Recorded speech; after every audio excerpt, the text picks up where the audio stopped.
Esa casa apartada está de pie como un sepulcro. Medio siglo. Cuando las linternas se apagaron en la noche, clavadas en los huesos, las paredes envejecidas por el miedo nocturno cantaban canciones de cuna. El viento del claro les acompañaba, llorando melancólicamente como la canción de un difunto. A veces pensamos que el horror y lo misterioso solo ocurren en películas y en las páginas de libros.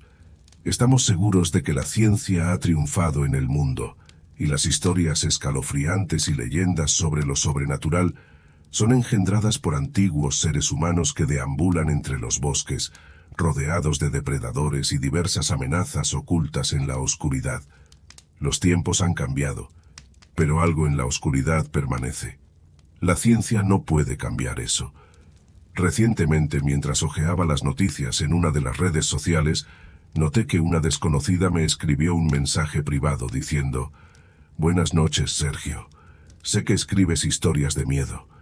Tal vez te interesen algunos momentos de mi infancia, que realmente sucedieron. Quizás lo que te cuente te sea útil, y para mí será útil desahogarme. Nunca le he contado a nadie lo que sucedió en la casa donde pasé mi infancia y juventud. Entiendo que pocos creen en tales cosas. Muchos de los que vivieron y viven allí también guardan silencio, o más a menudo, actúan como si nada estuviera pasando». Luego ella envió varios archivos, pidiendo al final que no mencionara ni su nombre, ni el nombre de la ciudad en la que vive. Hablamos un poco más, y me puse a estudiar los documentos que me había enviado.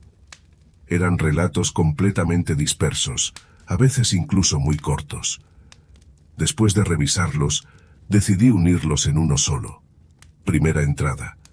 Sobre la casa. Para empezar, hablaré un poco sobre la casa y el área circundante. Vivíamos en un típico edificio de 9 pisos, de los cuales hay muchos en las vastas tierras de nuestra patria. Estaba ubicado en el límite con un sector privado. En este pequeño vecindario, construyeron otros 4 edificios de apartamentos, pero todos estaban apartados del nuestro. De un lado de los edificios, había pequeñas casas de diversos tamaños con jardines, y del otro lado estaba el parque infantil estándar, columpios, un carrusel, un tobogán, un arenero, que suavemente se fundía en un campo vacío. Este campo vacío en sí mismo era un lugar interesante. Si subías por la escalera y mirabas por la ventana del pasillo, podías ver una imagen maravillosa. Su tierra era irregular, como olas congeladas. Largas franjas de tierra ligeramente elevadas se alternaban con una superficie plana y uniforme, y las hierbas silvestres que crecían, como la artemisa y la achicoria, creaban, con sus flores azules y nacaradas, una sensación mágica de superficie acuática. En verano, paseando por este campo, a menudo tropezábamos con interesantes claros de hongos, círculos de brujas. Organizábamos allí reuniones de chicas, enterrábamos escarabajos de mayo y abejas, haciéndoles pequeños ataúdes de fragmentos de botellas. Recolectábamos cajas de polillas y las liberábamos todas juntas en libertad. Fue genial ver cómo todas volaban juntas desde estos claros. La casa era nueva. Nuestra familia se mudó a ella un par de meses después de mi nacimiento.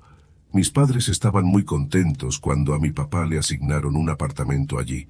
En el momento de la mudanza, ya había aceptado a los inquilinos que vivían allí durante aproximadamente 4 años después de su construcción. Era un edificio de 9 pisos con pasillos largos, cuyos pisos estaban cubiertos con tablas recién pintadas y con paredes de ladrillo blanco grueso que albergaban las puertas de numerosos apartamentos. Los pisos se conectaban por escaleras de concreto con barandas de madera. Era muy nuevo y limpio, como si estuviera formado por 2 edificios unidos.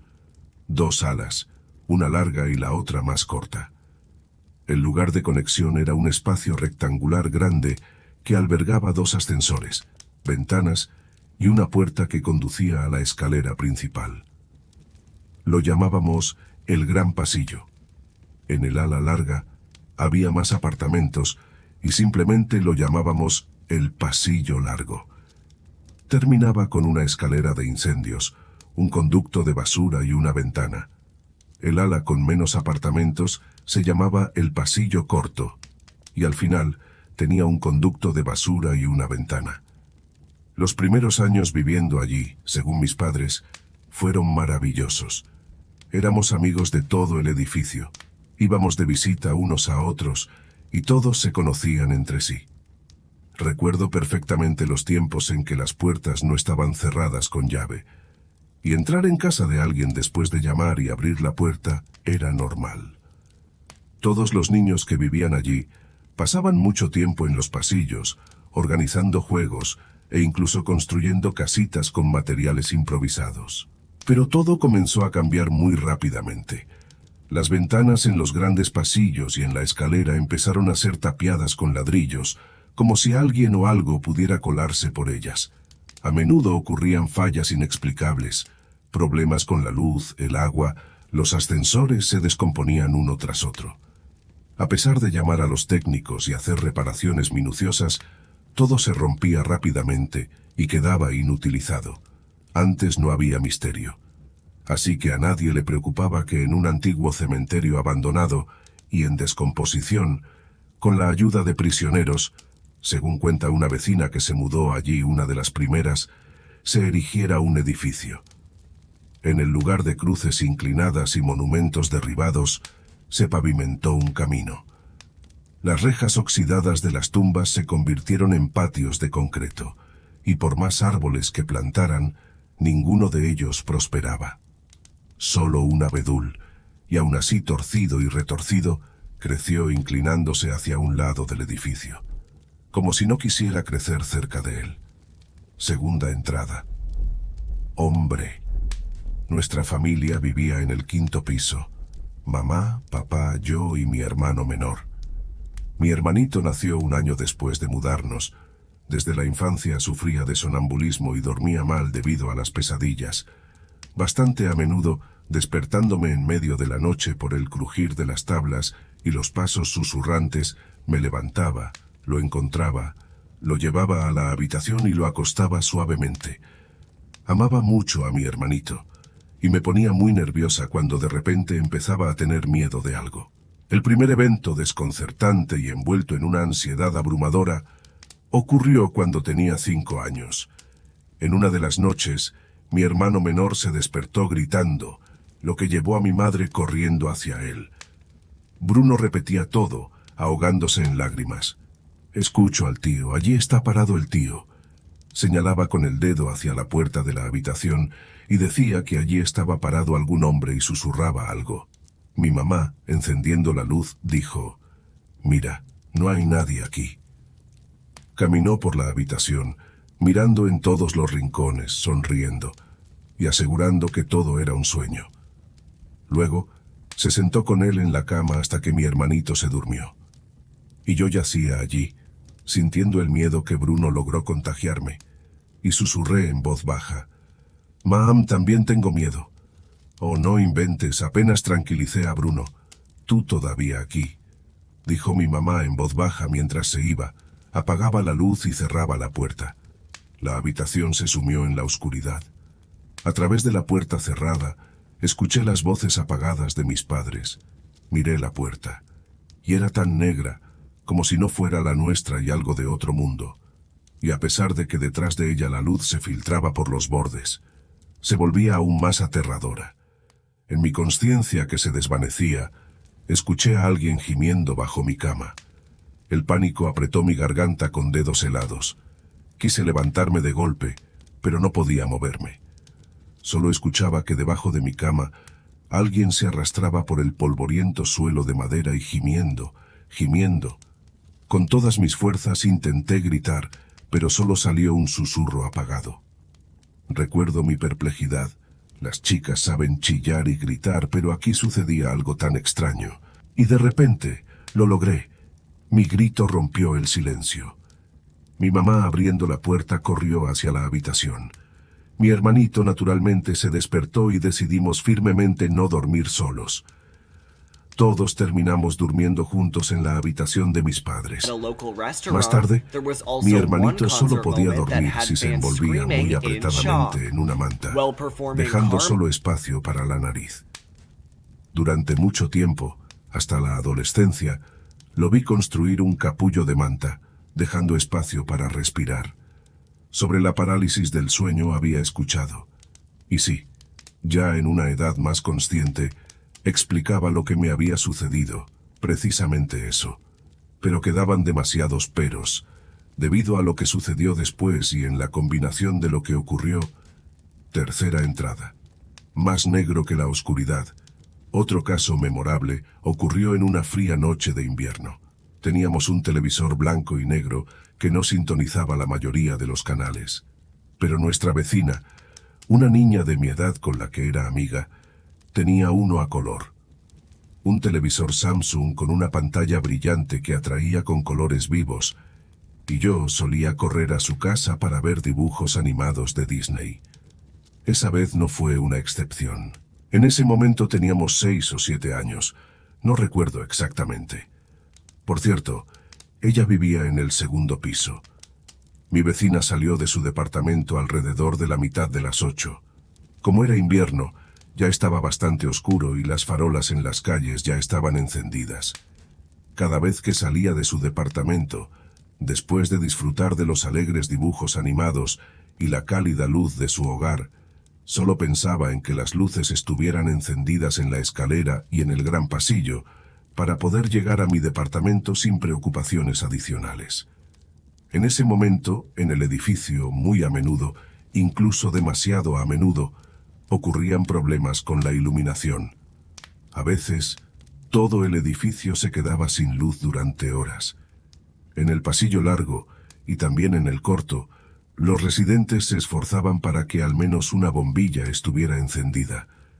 Pero en el gran pasillo y en la escalera ya no podían mantener el control. «Estos bichos desenroscan las bombillas», decía mi mamá. Así que caminaba por el pasillo corto y pensaba, ¿desenroscarían las bombillas o no las desenroscarían? ¿Y subir a mi piso en el ascensor?, preguntarás. Oh, eso era toda una aventura. Los ascensores son una historia aparte. A veces simplemente no venían en absoluto o venían con personajes sospechosos adentro. Y a veces llegaban, te llevaban dentro y te dejaban en el piso equivocado. Además, ambos sufrían exactamente las mismas fallas. Por lo tanto, los niños de nuestro edificio, y yo también, elegíamos el mal menor, la escalera. En ese momento teníamos 6 o 7 años, no recuerdo exactamente. Por cierto, ella vivía en el segundo piso. Mi vecina salió de su departamento alrededor de la mitad de las 8. Como era invierno, ya estaba bastante oscuro y las farolas en las calles ya estaban encendidas. Cada vez que salía de su departamento, después de disfrutar de los alegres dibujos animados y la cálida luz de su hogar, solo pensaba en que las luces estuvieran encendidas en la escalera y en el gran pasillo para poder llegar a mi departamento sin preocupaciones adicionales. En ese momento, en el edificio, muy a menudo, incluso demasiado a menudo, ocurrían problemas con la iluminación. A veces, todo el edificio se quedaba sin luz durante horas. En el pasillo largo, y también en el corto, los residentes se esforzaban para que al menos una bombilla estuviera encendida. Pero en el gran pasillo y en la escalera ya no podían mantener el control. «Estos bichos desenroscan las bombillas», decía mi mamá. Así que caminaba por el pasillo corto y pensaba, ¿desenroscarían las bombillas o no las desenroscarían? «¿Y subir a mi piso en el ascensor?», preguntarás. Oh, eso era toda una aventura. Los ascensores son una historia aparte. A veces simplemente no venían en absoluto o venían con personajes sospechosos adentro. Y a veces llegaban, te llevaban dentro y te dejaban en el piso equivocado. Además, ambos sufrían exactamente las mismas fallas. Por lo tanto, los niños de nuestro edificio, y yo también, elegíamos el mal menor, la escalera. Al salir al gran pasillo y luego a la escalera, me sentí aliviada. En este piso la luz estaba encendida. Miré hacia arriba para ver si había luz en el tramo del tercer piso. Estaba encendida, brillante y esperanzadora. Pero cuanto más subía, más fuerte era la extraña sensación que me invadía. Algo dentro de mí se contrajo bruscamente, y mi mirada, por sí sola, se dirigió al tramo inferior. No podía creer lo que veían mis ojos. La bombilla en el segundo piso parpadeó, y de inmediato, con un crujido, la bombilla del tercer piso se rompió. Un grito se quedó atrapado en mi garganta como un bloque de hielo. Quería detenerme, no moverme, esconderme. En los pisos superiores no había luz. La oscuridad me rodeó y no presagiaba nada bueno. Mis rodillas temblaron como si algo en ellas se hubiera roto. Fue aterrador pensar en quedarme aquí de esta manera. Reuní valor y comencé a subir con piernas temblorosas hacia casa, hacia mi mamá, papá y mi hermano. Me incliné sobre la barandilla. Miré hacia arriba y vi una tenue luz en el séptimo u octavo piso. Estaba tan lejos, pero aún así logró infundirme un poco de valentía. Sosteniéndome con una mano en la barandilla, repetía: «Todo está bien, es solo oscuridad». A menudo clavaban paneles de aglomerado en las ventanas de las escaleras, y a veces pintaban los vidrios con una extraña pintura de color amarillo. En algunos pisos, los huecos estaban sellados con ladrillos. Con el tiempo, a lo largo de los años, hicieron esto con todas las ventanas. Cómo me maldecía en ese momento por ponerme unos zapatos nuevos. Quería mostrarle a mi amiga lo bonitos y elegantes que eran. Rojos, con un tacón pequeño, pero aún así, hacían clic. Oh, hacían clic ruidosamente. Las pequeñas partículas de luz desde la calle ayudaban a distinguir los escalones bajo mis pies. Acelerando por el miedo opresivo y luego desacelerando, de puntillas, y tratando inexplicablemente de respirar sin hacer ruido, pasé por el tercer y cuarto piso. No me encontré con ningún vecino que estuviera ocupado con sus propias cosas. Finalmente, llegué al quinto, mi hogar. Bien, pronto esto terminará, pronto estaré en casa, pensé. Abrí la puerta del gran pasillo más rápido. Entré en él. Aquí tampoco había luz. Me moví, tocando la pared con las palmas húmedas en dirección a mi apartamento, y aquí es cuando mi corazón se fue a los talones. Desde el lado opuesto de la oscura habitación se escuchó el chirrido del suelo. Un escalofrío frío me recorrió. Quedándome inmóvil al instante, escuché a alguien jadear forzadamente, como si no estuviera respirando en absoluto, sino que estuviera tirando de aire a través de una pajita, pesadamente con un silbido. A través de la oscuridad que reinaba en la habitación, vi un contorno. Se movía hacia mí y ya completamente en silencio. Parecía más negro que la propia oscuridad, una masa densa, alto, casi hasta el techo. Se acercaba rápidamente, suavemente, oscuro, grande, y yo estaba de pie, sosteniéndome con las palmas mojadas de miedo contra la pared, incapaz de moverme. Mi cuerpo se volvió como algodón y débil. En el primer segundo pensé que era un hombre, tal vez algún vecino. Luego, al pensar que era ese mismo tío que venía a ver a mi hermanito, casi me desmayo. Y cuando la entidad pasó a través de mí, enviándome un último soplo de viento frío mezclado con carne podrida, grité de horror por todo el pasillo, por toda la escalera, por toda la casa. De repente se abrió la puerta de nuestro apartamento. Mamá asomó la cabeza en un rayo de luz. Pude moverme y corrí hacia ella, gritando y llorando. Qué alivio al ver la cálida luz de nuestra casa. Cuando entré al apartamento, las lágrimas fluían simplemente de alegría por haber llegado a casa. Mamá no pudo calmarme de inmediato, y solo entendió, a través de mis explicaciones torpes y confusas, que tenía miedo de la oscuridad. Lo más interesante es que este evento no me quitó las ganas de ir a casa de mi amiga. Seguí yendo. A menudo regresaba en la oscuridad, pero ya no recordaba ese incidente. A veces reflexiono sobre esto. Tal vez el cerebro flexible de un niño protegía mi psique de esa manera. Fuera, el frío amanecer comenzaba en algún lugar. En el escritorio quedó sin beber una taza de café. Un sabor amargo subió a mi garganta. Sí, horror, en toda su santidad, pensé para mí mismo. Me levanté y tambaleándome, me dirigí hacia la cama. Cuarta entrada. Juegos, la abuelita. Quiero hablar por separado sobre nuestros juegos en los pasillos. No, por supuesto, como cualquier niño, jugamos afuera y exploramos los alrededores. Recorríamos todos los lugares accesibles e inaccesibles en los alrededores. Barrancos, arroyos, estanques, todo esto abunda en nuestra área. Pero, tan pronto como empezaba a hacer frío, nuestros juegos se trasladaban al interior. Teníamos una escalera de incendios al final de un pasillo largo, lo que nos permitía correr por el edificio en círculos. Te metías en un piso, y si no querías que te encontraran, corrías hacia el final del ala larga, saltabas a la escalera de incendios y elegías cualquier otra. Pilla y cazadores y bandidos eran algunos de los juegos más populares.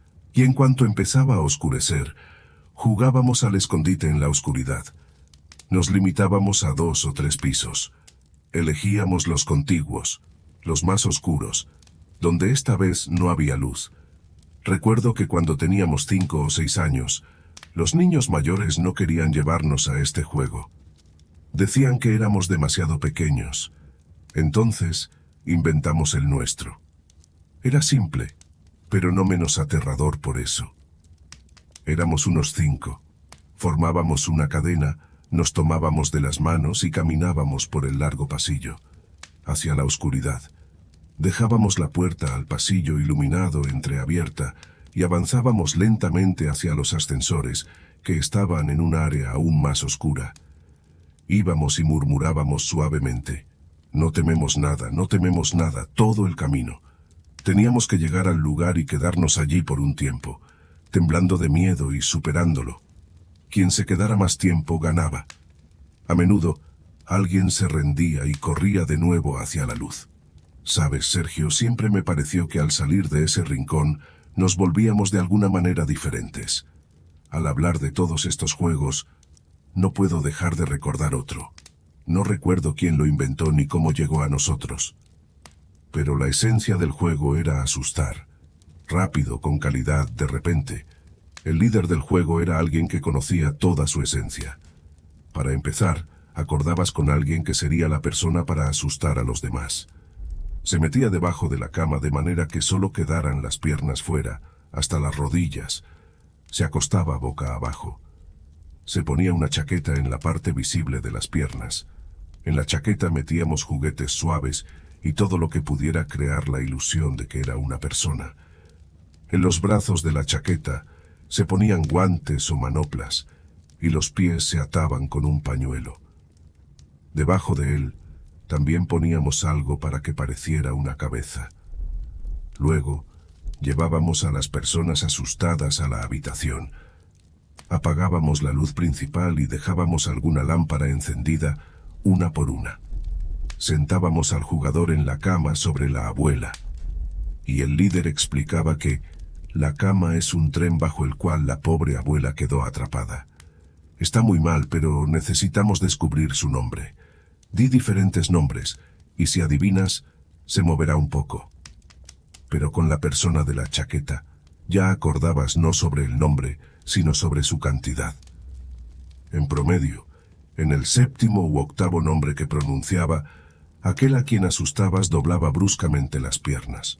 La persona asustada se asustaba, y los que asustaban estaban contentos de haber asustado. Todo estaba bien hasta un momento. De alguna manera, estábamos celebrando un cumpleaños en casa de los vecinos en el 7º piso.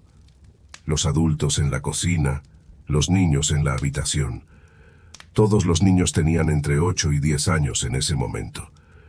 Recordamos este juego y decidimos que así podríamos asustar también a los adultos. Todos estábamos listos. El primero en ofrecerse a asustarse fue el tío Giorgio, un hombre fuerte y activo que siempre estaba dispuesto a jugar con los niños. Cuando, adivinando, llegó al 7º nombre, las piernas con el muñeco de la abuela se levantaron bruscamente. El tío Giorgio se asustó, mucho. Nadie esperaba esa reacción. Se sobresaltó, gritó, subió las piernas a la cama. Todos escuchamos el crujido de la cama rompiéndose. El niño, hijo de uno de los invitados, que interpretaba el papel de la abuela, no emitió ningún sonido. Golpeó sus pies en el suelo de madera en los estertores previos a la muerte y pronto se quedó en silencio. El grito mudo se quedó atrapado en la garganta. El tío Giorgio, al principio, no entendió nada. Se bajó de la cama, vio nuestras caras asustadas y petrificadas, nos preguntó qué pasaba. Y todos, a la vez, comenzamos a explicarle que ahí estaba el niño, que necesitábamos sacarlo. Llamamos a la ambulancia. No pudo hacer nada. La viga de la cama le rompió el cuello al niño. Nunca volvimos a jugar a ese juego. No pudimos. Nadie, ni una sola vez, mencionó ese juego. Pero todos lo recordaban. Eso marcó el principio del fin. La infancia para todos los niños presentes se fue para siempre, a donde no hay retorno. En filas, se sucedían los días grises. La casa vivía, hablaba en coro de voces humanas y respiraba a través de las corrientes de los marcos de las puertas. Todavía habría mucho, tanto bueno como malo. Y aún más veces desde nuestra casa saldrán personas llevando en sus manos coronas fúnebres, servicios conmemorativos y largas procesiones, caminando con pies como de algodón tras los féretros de sus seres queridos, con los ojos llenos de lágrimas. Ahora, solo una losa en el suelo transmitirá el significado de las palabras amamos, recordamos, lamentamos. Entrada quinta, apartamento número 13. Una joven pareja con un hijo se mudó a este apartamento. Nos conocimos, nos hicimos amigos rápidamente. Todo les iba bien. Gente positiva y amigable desde todos los aspectos. Siempre un esposo alegre, una esposa hermosa y un ángel de 3 años, su hija. En una de las noches profundas, golpearon nuestra puerta gritando, pidiendo ayuda. Resultó ser nuestra nueva vecina, despeinada, con su hija asustada, a quien sostenía de la mano. A mi hermano y a mí, que salimos corriendo al ruido, nos mandaron a dormir de inmediato. Después de lo que vimos, no teníamos absolutamente ninguna intención de dormir. Y después de que mamá se fue de nuestra habitación, salimos silenciosamente al pasillo y escuchamos toda la conversación. A continuación, contaré lo que escuchamos de nuestra vecina. Mi esposo estaba en turno. Ana me despertó diciendo, mamá, despierta, hay un olor extraño en mi habitación. Hubo problemas eléctricos. Corrimos hacia la habitación. De hecho, allí olía, pero no a cableado, no. Olía a sudor rancio mezclado con papas podridas, y los sonidos, como si alguien estuviera comiendo, inhalando la comida con un chapoteo húmedo, y la voz insatisfecha. Carne otra vez, carne envenenada. La vecina volvió a llorar abrazando a su hija. Mamá y papá los dejaron quedarse a pasar la noche en nuestra casa. Por la mañana vino el esposo de Mariana, así se llamaba la vecina. No querían entrar a la vivienda durante mucho tiempo, y cuando finalmente entraron, vieron que nada había cambiado. El mismo papel tapiz, las mismas fotografías en marcos de madera. Todo igual, sin la menor indicación de presencia extraña. En el pasillo y en la habitación de la niña, la luz estaba encendida en medio de la noche. Todo estaba en su lugar, una manta arrugada en el suelo, juguetes dispersos. Ningún olor. Nada más sucedió mientras el esposo estuvo en casa. Mariana venía a tomar té y contaba que tan pronto como su esposo se iba a trabajar, ella escuchaba ruidos y extraños sonidos. Sobre el olor ya no decía nada. Mamá la tranquilizaba diciendo, probablemente sean ratones o ratas. Los pisos son de madera, y entre las tablas y el concreto hay mucho espacio para los roedores. Además, es el primer piso. A la vecina, evidentemente, no le satisfacían esas explicaciones, pero se iba de nuestra casa más o menos tranquila. El esposo trabajaba en el taller de cerrajería, turnos de día por medio. Pronto, esto volvió a suceder. en una de las noches cuando el esposo estaba de turno. Después de cenar, madre e hija se acostaron en una habitación para ver una serie, y finalmente se quedaron dormidas. Un extraño murmullo sacó a la mujer de un dulce sueño. La mujer, con el corazón latiendo fuerte, se sentó en la cama. El murmullo no disminuía. Pasó la palma de la mano frenéticamente por el lugar donde su hija dormía, pero ella no estaba allí. Solo la manta apartada y la cama fría. Mariana, aterrorizada, se lanzó de la cama. Corrió hacia la habitación de su hija. Le parecía, con absoluta certeza, que ella estaba definitivamente allí. Al entrar en la habitación, Mariana se quedó paralizada de horror. Al fondo de la habitación estaba su Ana. A través de los empapados papeles pintados, comenzaba a manifestarse un rostro horrible, retorcido en una mueca de furia. El cuerpo estaba helado por el miedo que se apoderaba del alma. El murmullo, similar a un canto de garganta, se intensificó. La pared parecía inflarse. Los empapados papeles pintados, oscurecidos por la humedad, comenzaron a formar burbujas. La cara se deformó en una horrenda mueca, y Ana fue absorbida por la pared líquida. La parálisis desapareció. Mariana corrió hacia su hija, logrando agarrarla solo por las puntas de los dedos. Se escuchó un silbido agudo, mientras la niña era absorbida por la pared junto con Mariana. No pudo retenerla. Los dedos resbalaron y la mujer se golpeó con fuerza contra la pared de ladrillo. La hija desapareció directamente en la pared. Sin sentir dolor, comenzó a golpear la pared, golpeando con los puños hasta que se llenaron de sangre. Cuando el esposo regresó a casa después del trabajo, encontró a Mariana sentada en la habitación de la niña. Miraba fijamente la pared con una mirada vidriada, completamente desprovista de sentido, y le contó todo a su asombrado esposo. Concluyó su relato y volvió a repetirlo una y otra vez. Su hija no estaba en casa. En la pared, huellas de sangre esparcida. Luego la llevaron al manicomio. Vimos cómo se la llevaban, y escuché a la tía Mariana repetir: en la pared, en la pared. Buscaban a Ana por todo el vecindario. La policía la buscaba, corrían por los pisos, preguntaban a todos y husmeaban. Los voluntarios del servicio social local también la buscaban, pero no la encontraron, ni una semana después, ni un mes después. El esposo de Mariana pronto se fue al norte. Eso es lo que decía el tío Antonio, el conserje local, alejándose del dolor, de los recuerdos tristes y de sí mismo, y así desapareció. Fue solo una de las desapariciones más extrañas en nuestra casa. En mi memoria, alrededor de 8 niños se perdieron y murieron, y muchos adultos también, que a menudo simplemente se quitaban la vida. Ahora ya no recuerdo a todos. Hubo tiempos en que morían al menos 5 personas al año, y a nadie le importaba, así como ahora.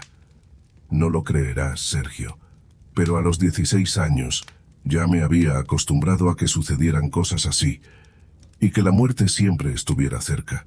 Una vez, en un día cálido y soleado, mientras estábamos sentados a la mesa del almuerzo con nuestras tías, que habían venido a llevarnos al pueblo para las vacaciones de verano, algo pasó volando por la ventana.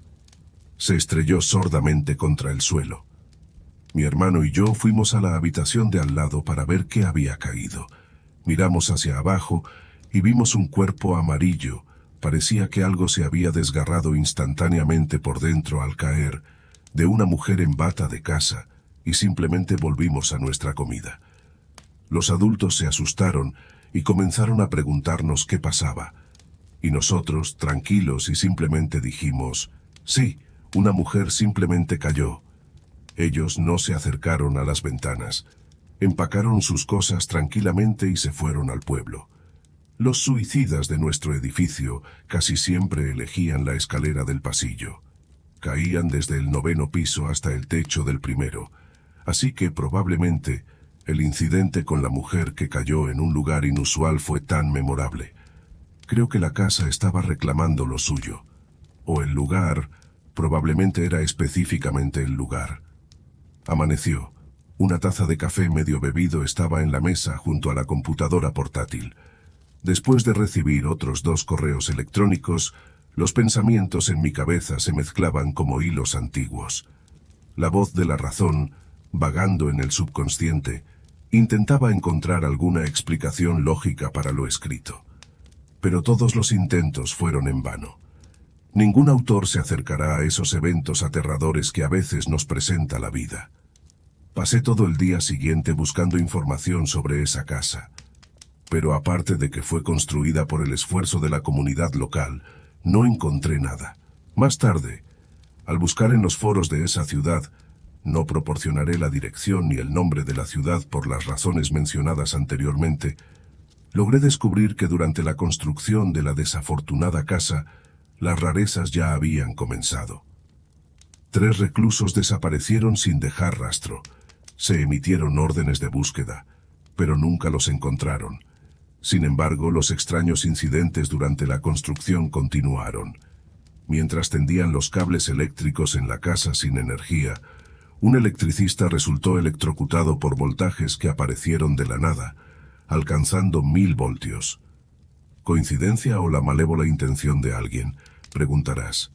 No lo sé. Y, sinceramente, no estoy particularmente interesada en descubrirlo. Más tarde llegó otra breve carta. Creo que también debería agregarla a esta narración. Última entrada. Hoy fui a visitar a mis padres.